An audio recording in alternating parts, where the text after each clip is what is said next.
ఒక్కరోజు చాలు మన గతిని, స్థితిని, పరిస్థితిని మార్చడానికి.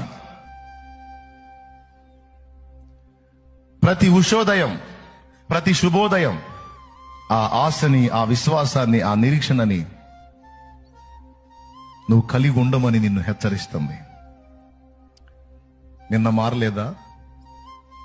మొన్న మారలేదా? ఈరోజు కూడా మారలేదా?